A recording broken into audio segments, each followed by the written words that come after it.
Hey everybody, it's Punchlines!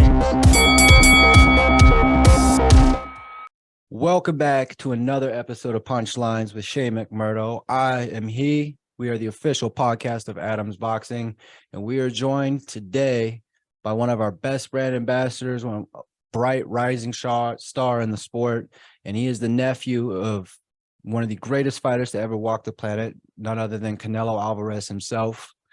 And he is Johan Alvarez, joining us from Guadalajara, Mexico, where he will be fighting next weekend, the 19th, or this weekend if you're listening now.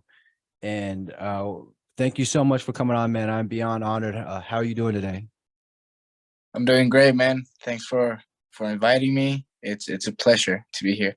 Yeah, man, this is cool. I'm super excited because, I get to say I do it now, but in a few years, I got to say, hey, I met him when he was only right there, because I know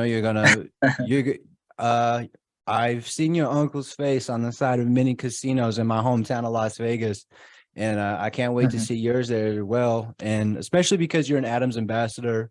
Also, too, it's cool to know that we work, on the same team. And if you're listening to this and you guys don't have a pair of Adams boots yet, go get you some and save yourself 10% and help out our friend Johan here. Use your code Alvarez, ALVAREZ.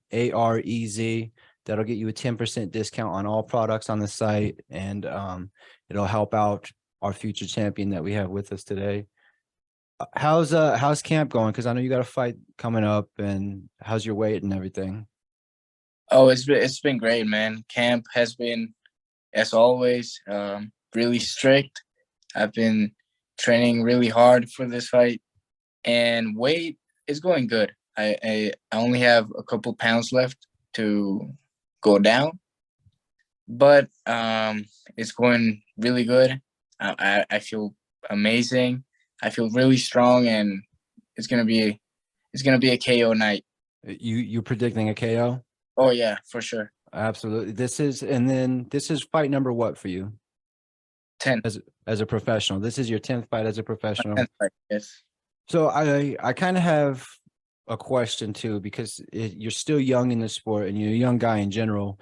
When you approach these fights, are you looking to work on specific things to improve that specific thing instead of just your game as a whole? Or do you go in there trying to be the most well-rounded competitor possible?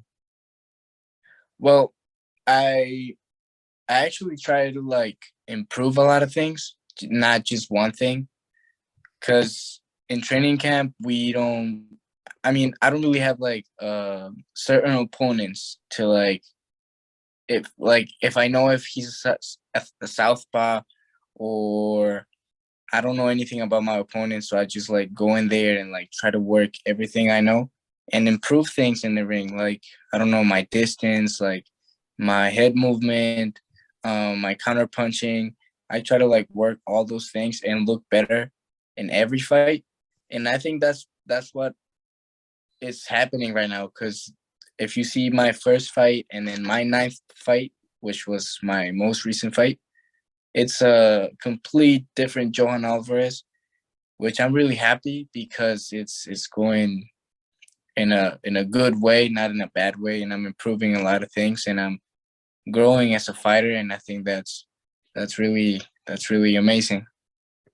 And boxing in general is a sport that brings with it a lot of pressure, because a fight is a scary thing. You know what I'm like? If it's not in a boxing ring, if somebody tries to fight you out in public, that's a scary event for most people. And this is something you do for a living, and the only way to practice it is to do it. And you just have all these eyes on you, and the fear of performance and how your performance is going to look, it can take a toll. But now that you're not just an ordinary fighter anymore because of your name. And I'm sure you get asked it all the time, just like many others have before you. But, coming from where you're coming from now, you're not just an Alvarez, you're the fighting name of, Canelo Alvarez. Does that involve any extra pressure, or is it more just a pride thing that it gives you? Well, it does bring a lot of pressure, but I take it as motivation to keep representing my family and keep that responsibility that I have, keep doing it how I'm doing it, disciplined and still going the right direction, because I don't want to, you know, mess up the last name, or give bad fights, or because a lot of people have big expectations for me, or um they have this idea of, oh, he's Canelo's nephew, so he has to be really good, perfect boxing. But I'm still learning. I'm still a young fighter, and I'm still growing as as a person as well. So um, I take it as responsibility and motivation. That's how I try to take it most of the time. I mean, it's a very, mature approach to have to, like, especially the fact that you see it as a responsibility, meaning it's something that should be taken serious. Whereas, I don't have to say the names of fighters or anything, but I'm sure every fight fan and every person familiar with the sport, if I say, this fighter came from this name, but they thought that would just grant them a lot of privilege, and they didn't take it as seriously, and their careers kind of squander because of it. So I think the fact that you take it as a responsibility, not just a privilege, I think it speaks a lot to how serious you are to just being, the best version of yourself possible, almost like your first name matters just as much as your last name too. You know what I'm saying? Yeah, exactly. And I'm trying to write my own story too, so I gotta work, man.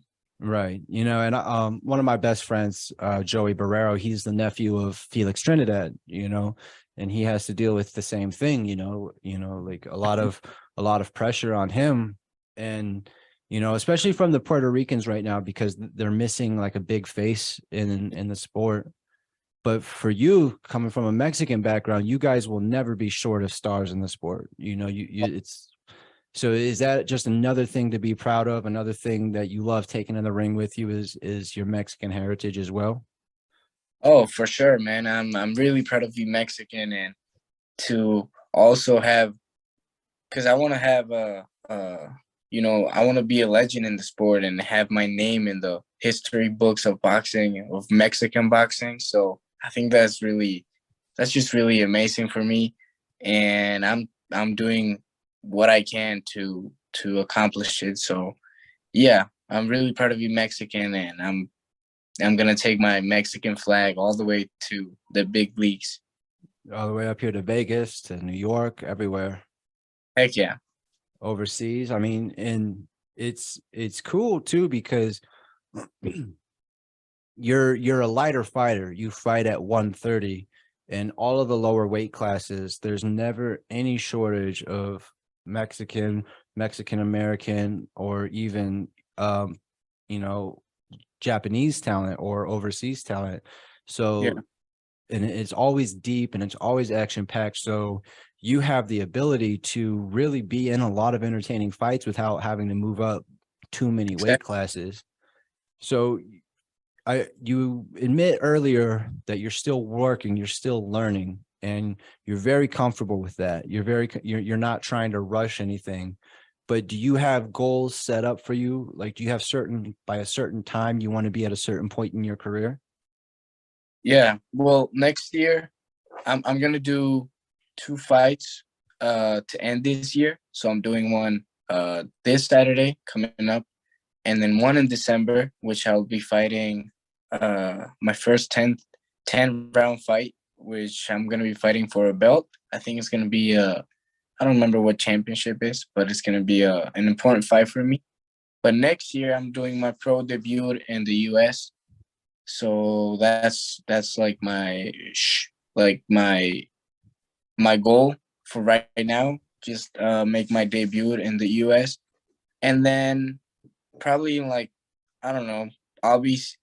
We'll see that year how it goes. If there's a lot of fights, or because I want to stay busy in the ring. I don't want to take a lot of breaks, or whatever. I want to be busy, so I want to stay fighting in the US, and then hopefully get a title shot in like 2 years, maybe, when I get more experience or I'll learn more. So that's kind of my goal for right now. And are you training with Coach Eddie Reynoso? Sometimes when he's here in Guadalajara, we do sparring with fighters. But most of the time, like all the time, when he's in camp with Canelo, Oscar Valdez, Ray Martinez, they're over there in San Diego. So I don't go there a lot. So I train with Chepo, his dad, Right. and Marcelo Lopez. He's my trainer. Sorry, who is your trainer? Marcelo Lopez. That's his Marcelo name. Lopez. Is he out of there in Guadalajara as well? Yeah, yeah. Have you been in the round at all to get work with Oscar? I know he's down there around your weight. Has he been somebody who's helped you a lot in your career so far? Well, not a lot, but I helped him when he fought Burchell. Okay. Great I fight. helped. Great knockout. It was a great KO. I helped him do some sparring before that fight. We probably sparred like 3 or 4 times. I don't remember, but it was a good sparring. He's a good friend of mine, and he tells me that I have a great talent and that I help him a lot. So that really motivates me. That I mean, he's an idol for me. He's an inspiration for me. I really look up to Oscar Valdez. So for him to say that he sees a lot of talent in me and that I help him a lot when we do sparring, that brings me a feeling that I can't explain. That's just amazing to hear from him. I mean, just the fact that you even got used for that fight, because most people thought he was going to lose that fight. It's not like that was, I mean, so if you don't know the name Miguel Burchell, you should look it up, and you should especially look up that fight, because Oscar was a big underdog. And not only was the knockout spectacular, but his performance from pretty much the beginning to the end was, because nobody expected him to do that. He dominated the fight. And Yeah, he did a perfect fight. so the fact that you got used for that and you got to be a part of what helped shape probably the best version of him we've seen in his career, it really speaks a lot to just the amount of confidence and trust that those people have in you. And I think that is something you should be proud of, because that was a big night in boxing for that year, and it is very memorable for everyone involved. And it was cool. I was there live when Oscar won his first world title against Ruada. So it's always cool to see him fight. But that's big to get work with somebody like that this early in your career. And is it just knowing that you've been in there, knowing that you have the trust and confidence of these guys to help them? That's something that fuels you moving forward. You just said. So, Yeah. What really made you want to get into the sport? Not was it to be like those around you, or do you just love the sport? Well, I think both things. Both things came like I used to play soccer when I was younger. I used to love soccer. I used to watch soccer all the time because my mom used to play soccer.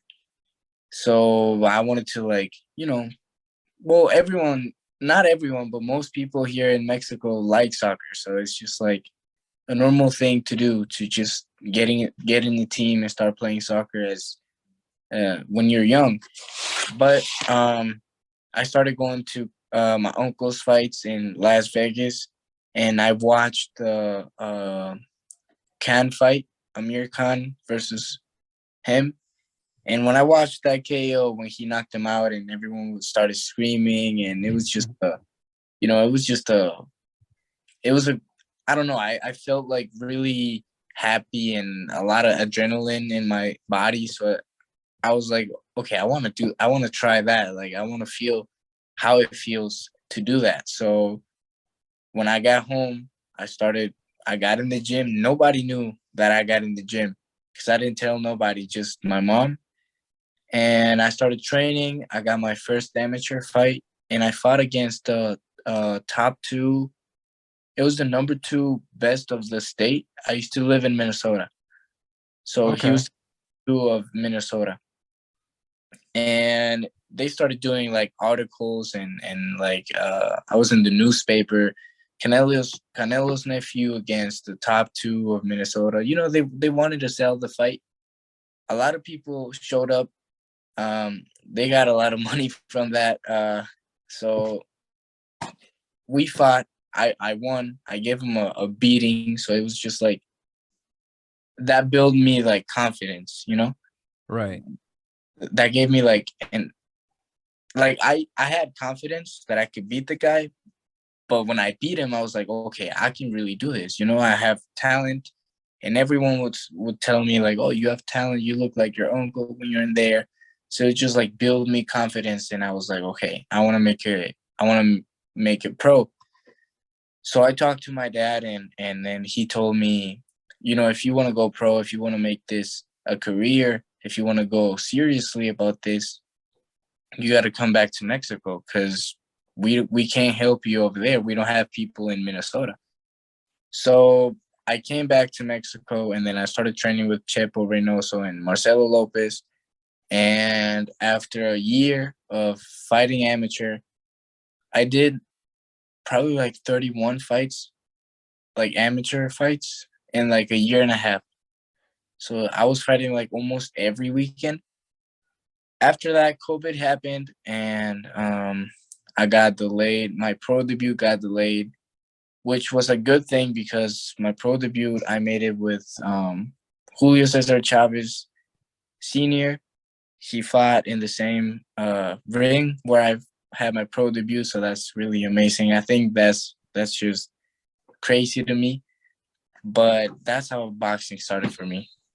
That's so sick. So it was just like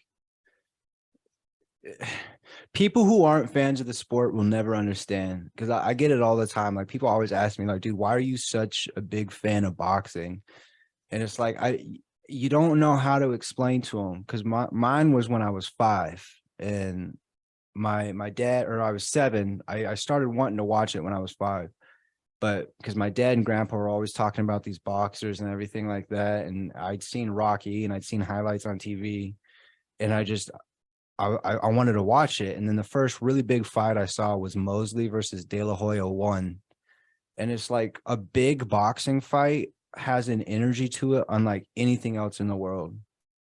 Yeah. Like it's like a real magic that just like it draws you in. And like once it draws you in, you can't get away from it.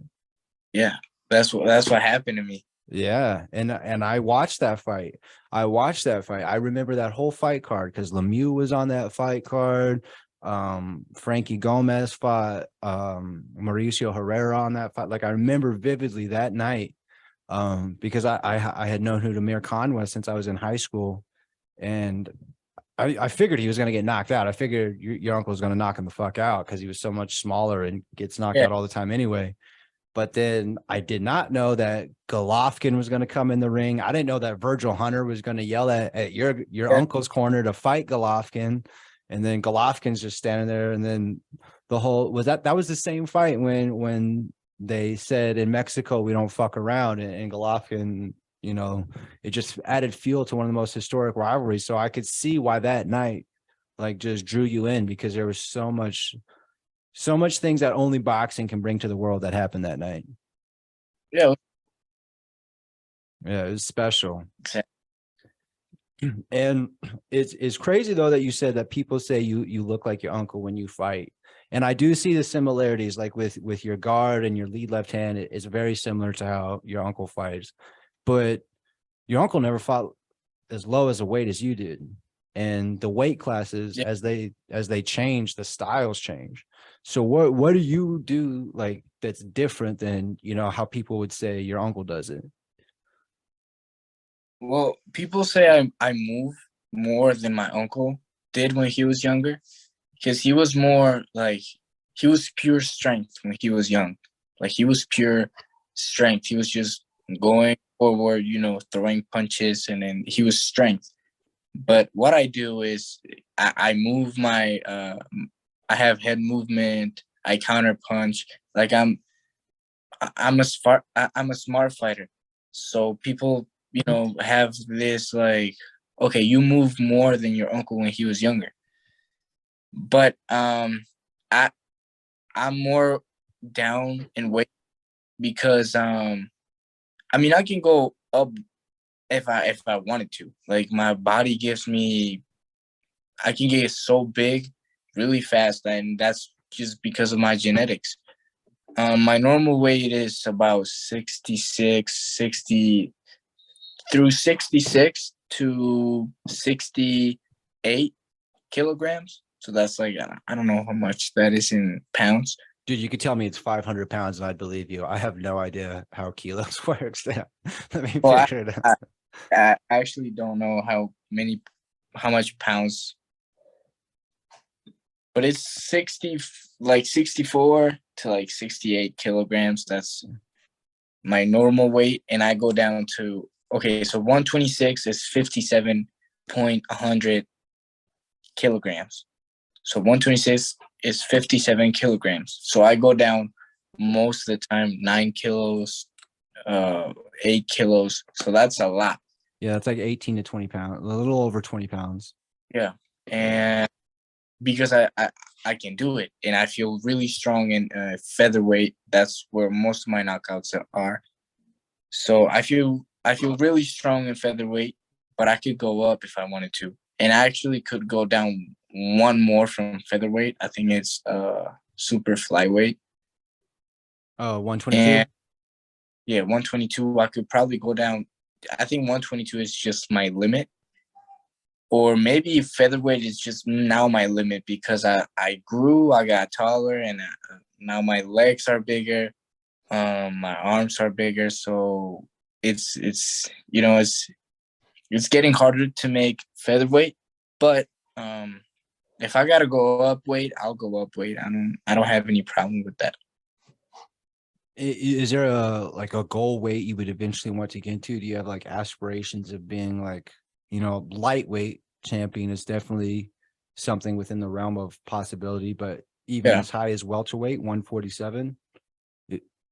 Yeah. Well, I wanna see how my body, first develops because I'm still like 18. I still gotta grow and see how my body reacts. But yeah, it would definitely be great to be fighting at lightweight. I think that weight division is really competitive, and there's a lot of great fighters in the lightweight division. And I would really love to, fight with one of those guys or maybe all of those guys in lightweight. And if I could go up to welterweight and maybe follow the legacy of my uncle, or middleweight, that'd be really good. Because my uncle used to fight at welterweight when he was Right. younger. So if I could go up that, like, I mean, that would be great. And I could make welterweight really strong and and good, like not fat, But that's not the plan for right now. I think I'll just see how my body reacts and how it develops. And you said you are for sure making your US debut next year. Yeah, for sure. And do you have like a promoter already, or are you in talks with promoters? Not really. We're actually just kind of like we want to go free agent for now, Mm-hmm.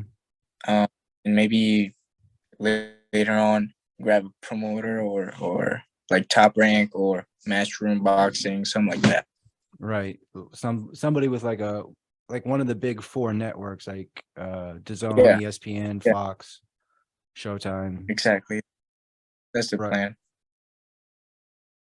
Well, I think it sounds like you have like a very good mindset towards the sport and that you take it seriously. But you have a lot of pride in yourself, like I said, with your first name and your last name. Like, I'm sure you don't want to be compared to your uncle, but you definitely want to make him proud as well. And you just have a good outlook on like your current standing. Like you're proud of where you're at, but you need to get better and you want to get better and know that it's a process. Cause I feel like a lot of the times people get rushed too much. And have certain promoters been calling you or calling your manager or your coach trying to rush you just because of where you come from? Some of them, I don't really want to name them right No, now, you don't have but to. some of them have been. Yeah, some of them have been want to rush things. Getting this big fights want to happen. But we're taking our time. I want to do this right. I don't want to do it because I don't take my career for granted. It's just something I really it's my whole life. Boxing has been my whole life. Right now it got, my career is everything for me. So I take it very seriously, I want to go slow but sure, I want to take maybe big steps when I feel ready. I feel ready for whatever, but I want to take my time. I'm still learning. I'm still young, and when my time comes, I want to give this great fights with great champions, and for the people. So that's really my plan. But I don't want to rush anything, or because a lot of fighters just get offered, I don't know, big money or a great opportunity for great money, great whatever, and they just get excited and they accept it. But that's for me. That's not how it works. For me, it's just I want to take my time. I want to do things right, and if money comes, then it'll come when it's right. If it doesn't come, then it won't come. That's kind of my mindset for right now. It takes a lot to be able to know, like you have to know and you have to stand by it, that the money later is way more important than the money now. Yeah, exactly. Yeah, and that's what I'm saying. Like it sounds like you have a really good support network around you, which is good because a lot of fighters, even at the ranks of your uncle, they don't even have that. So it sounds like you have a lot of good just wisdom and advice coming down, because the last thing this is not a sport you can't take seriously. Like you lose a lot more than just like a spot on a roster like you would on a basketball team. Like you can get really changed forever by the sport. Exactly. And also, I mean, they know they know the way to make it, because my team has been there with Saul all the time since he started boxing, so they know how to do it. And they've had multiple champions and multiple fighters, so they know how it works. So I kind of just put all my trust in them, and they tell me what's right, what's wrong, and I follow those rules or whatever they tell me. If I don't know if they tell me, they offer this, but it's not the right time, then it's not the right time, because I trust them, because they know, they made it with Saul. They know the way. So it's just kind of like I put all my trust in them, and they teach me, well, a lot of things, like right now. Yeah, and it speaks like crazy high volumes of just how special that tandem was between Saul and Eddie, because they came up together with like not a lot of knowledge to go off before that, because it's not like, you see a lot of these fighters, they'll have a trainer up to a certain point in their career, and then they move on to like a bigger trainer or a bigger name trainer who has bigger fighters in his roster and everything.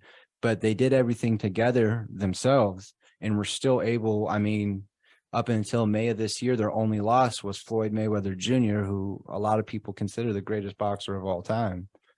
So it's crazy that they were able to be just how successful they were without any experience prior, really, to working with one another. So yeah, that's definitely, I mean, if I were to start a career in an optimal situation, that is for sure one of them. The #1 ranked 140-pound fighter, Jose Zepeda. Here comes Zepeda, pouring it on. Meets #2 ranked Regis Prograis. Nice. Okay, here we go. In what promises to be the fight of the year. Knockout from Jose for the prestigious WBC Super Lightweight Championship of the World. Who's ready for a battle? Saturday, November 26th. Streaming live on ppv.com. Order now. But besides your uncle, what fighters do you look at to try to learn the most? Like, what fighters do you think you've looked at the most to try to incorporate your own style from? I really like Gervonta Davis, Tank Davis. I really like watching his fights and watch his highlights. I really like his boxing style and his power. I think he's an amazing fighter.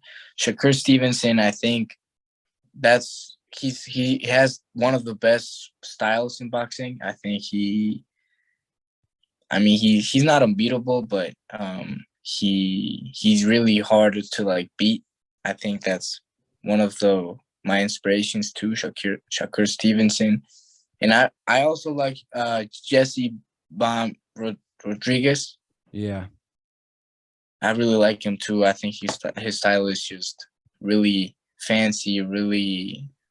I mean, he says he has cheat codes, and I think so too, because he makes it look so easy, but it's not that easy. And So he also has a fantastic brother too. Joshua is extremely talented as well. And I also love the professor. I love watching him, and those brothers are a big inspiration for me. And Shakur Stevenson and Gervonta Davis, I really like them. Are you a southpaw? No, I'm not a southpaw. Oh, okay, because you just named, because every fighter you named was a southpaw. I was wondering if you were as well. For righties, I like Oscar Valdez. Oscar Valdez is one of my biggest inspirations. And that's probably, and Devin Haney. I really look up to Devin Haney too. Yeah, Devin doesn't get the respect he does. For people forget just how young he is, and to have accomplished what he's accomplished, I feel like he deserves way more respect than he gets. And but yeah, no, it's funny that you mentioned nothing but southpaws, because one of the fighters when I was training that I mimicked or tried to mimic the most, I wouldn't say I mimicked like them out of respect, but former opponent of your uncle's, I thought he beat him. Don't tell him I said that, but Arislandi Lara, a lot of people hate watching him fight. They think he's boring. I thought that dude did some of the most masterful shit in a boxing ring I've ever seen in my life. And he knew who he was too. Like, he knew what type of fighter he was, and he used it to its fullest. And but yeah, it's funny though, because it always seems like southpaws are capable of a little bit more tricky shit than a regular orthodox fighter is.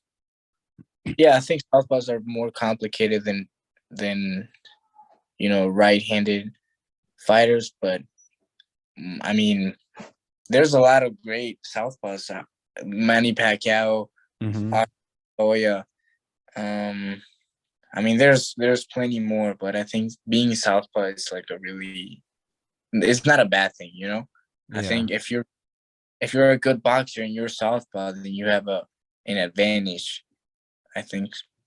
Do you incorporate switching stances a lot? Because we've seen that become, Terrence Crawford made it look so easy and showed how effective it was. And then now you see other very talented fighters like Jaron Boots Ennis. He can switch from southpaw to orthodox seamlessly, and he fucks people up from both ways. But is that something that you would like to add as well? I mean, I would love to like master it, because I'm not really good at southpaw. I don't really box at southpaw. It's hard, bro. Yeah, it's really hard. It's like doing everything backwards. So yeah. But I would love to. I would love to like master maybe my southpaw stance, and if I gotta go southpaw, then I'll go southpaw. Another Adams ambassador and very young and talented fighter who comes from a great fighting name like yourself, who we saw fight last night, Emiliano Vargas. He was switching stances really well, and just, man, it's so cool that Adams has both of you signed, because I think you're both really talented, and I'm excited to see where both of that goes. But he did a great job last night. I don't know if you saw the fight, but he switched stances beautifully. Oh yeah, I saw the fight. I actually look up to him and his brothers. I think those guys are really amazing fighters. I think Emiliano, for me, is the best of all three. Emiliano, I think he has an amazing talent. He moves so freaking good. I don't know how he does it, but he's a really good fighter. And his KO last night was freaking amazing. So it's just congratulations to him. And yeah, I don't know how he switches stances so well too. I don't know, because none of his brothers do it. I know Fernando is southpaw, but I don't.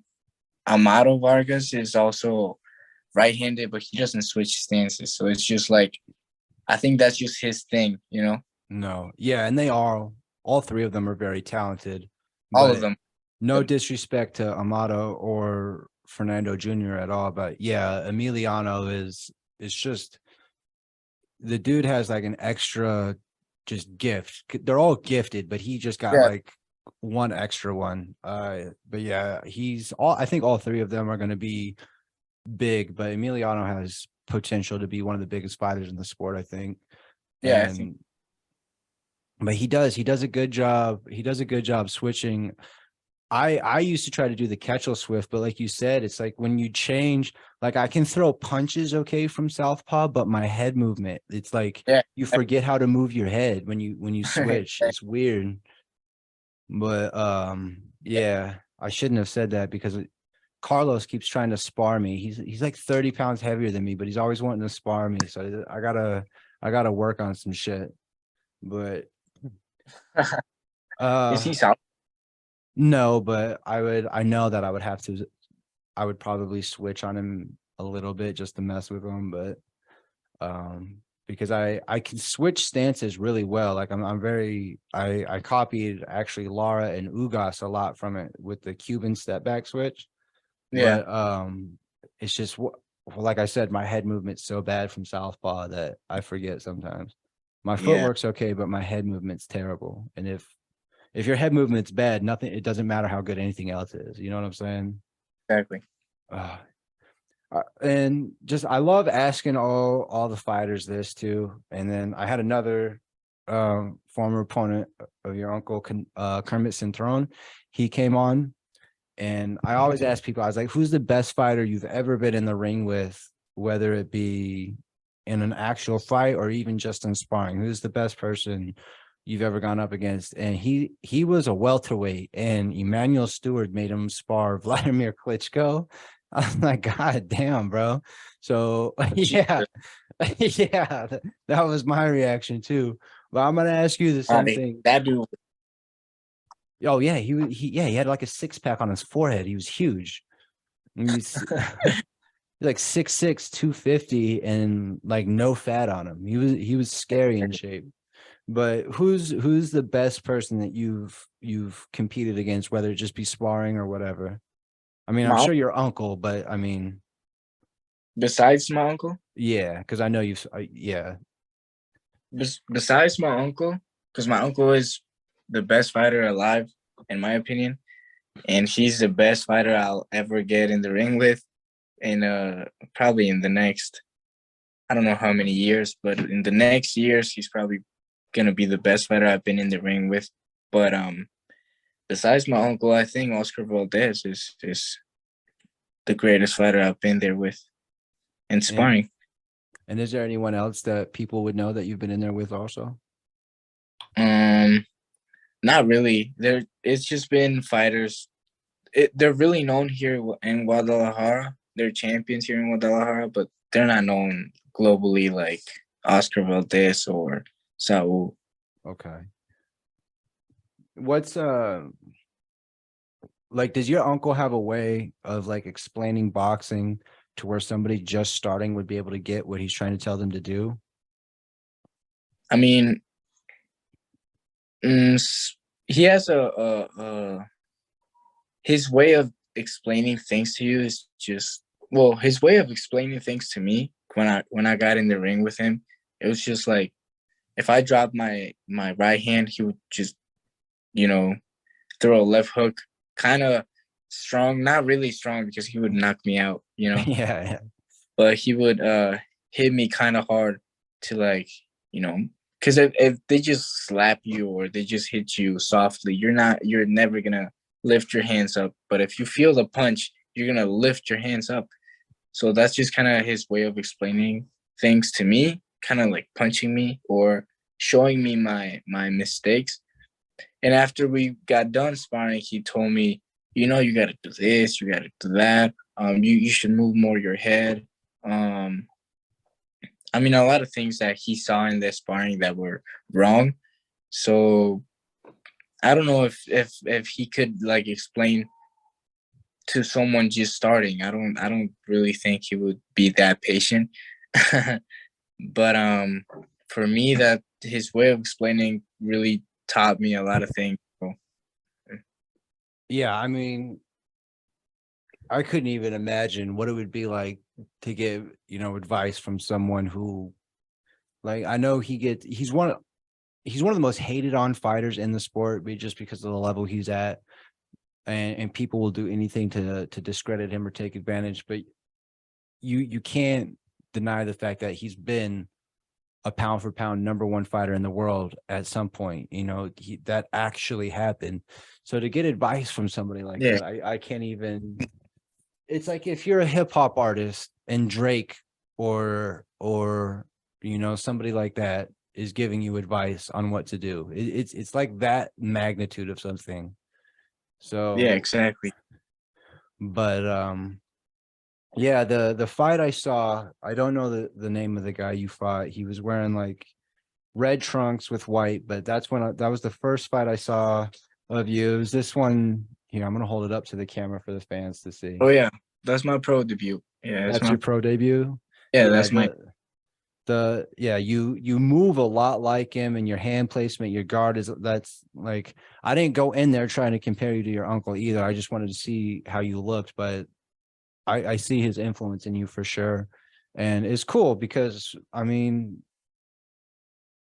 if you're a fan of boxing, especially a Mexican fan of boxing, you're gonna love Canelo. And then, I mean, he's in his 30s now. His career isn't, extremely longer than it used to be. It will come to an end soon, but it's cool to know that, like, if you're listening to this and you're wondering how the Alvarez name is, I think they've got a great, fighter in you, and somebody who does take it seriously, and who's somebody who's eager, but also aware of what carrying this match will mean, because somebody could easily go, oh, I'm an Alvarez, I don't need to do this shit. But it's more like, oh yeah, I'm an Alvarez, I do need to do this shit. And then I need to do even more because of it. You exactly. take it. Everyone wants to punch my head off, because just for the fact of being Canelo's nephew, everyone wants to beat me. So I gotta go in there ready for whatever, and I gotta work twice as hard as these guys, or twice as hard as I gotta work really, really, really hard, because these guys, they see me as a step up. I think they see me as that, like beating me probably, maybe it'll get them to a better fight or better opportunities. I don't know, but that's why I gotta get ready for whatever. So is that something that gives you extra motivation? Like, even if you have to tell yourself that, like, these guys think I'm just some walk in the park. Like, they want to beat me because of who my uncle is, but they need to remember who the fuck I am too, Yeah, exactly. I go in there to let them know who I am. I actually, I have a video where my second fight, I fought in Tijuana. I fought a guy who was, I think, 3-0 or 2-0. It was a competitive fight. I was on my second fight. He was 2-0. So it was a really good matchup. The guy, and then his trainer started yelling at me, it's just the last name, it's just the last name. Hit him, it's just the last name. And then seconds after that, I knocked the guy out. And the video is really, Yeah. the video is really good. So he just starts yelling at me. Like, I didn't hear him, but my corner actually heard him. And the guy who was recording the fight, you can hear the whole his corner yelling at me this and that, and then seconds after his guy gets knocked out, and it's just complete silence from his. All right, let's get you out of here, bud, because I know you're in camp. So, all right, guys. He has been Johan Alvarez. Give him a follow on Instagram. It is Johan, JOHAN _Alvarez _official. He's fighting November 19th in Guadalajara, as well as December. And when he makes his U.S. debut next year, you will hear about it, because he is a proud member of the Alvarez fighting family, and he is their next future champion that is coming out of that stable. Give him a follow. Use his code Adams use his code Alvarez on Adams.com. Get yourself a 10% discount on the best shoes in the game. And bro, is there anything else you got? You want to tell the fans anything? Well, I want to thank everybody for the support, and I want to thank Carlos and you for inviting me to this interview, and I had a great time talking to you guys, and hopefully we can make it another time. Absolutely. We definitely want to have you back on for sure, as part of the Adams family and everything like that, bro. And thank you so much for coming on. I can't tell you how thankful I am, and I'm already excited to tell people that I had you on and everything. So thank you once again, bro. Thank you so much, Shane, and it's nice to meet you. You as well. All right, guys, make sure you give him a follow, and don't forget to use our promo code. Staying behind, he's staying in the back. I honestly believe, he's 17 years old. I believe there has to be some type of nerves. I know he does look calm, cool, and collective, but there has to be some type of nerves. And Oh, that's a punch, and he's getting a countdown. He's getting the 8 count.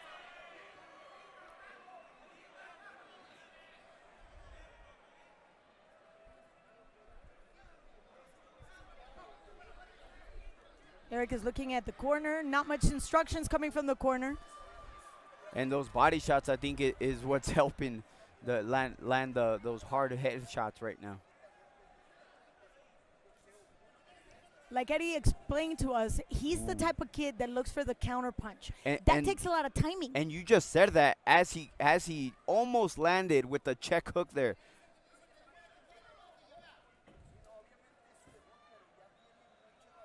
And continues to have good head movement, but I'm really impressed with that check hook. Timing. It's all about timing. Yeah. It's there. You know, and a lot of times we think 4-rounders don't not. Oh, nice uppercut. That was an excellent uppercut. And the referee waves it off, and the action is done at 19 seconds before the final bell of the first round. And Johan Alvarez starts his career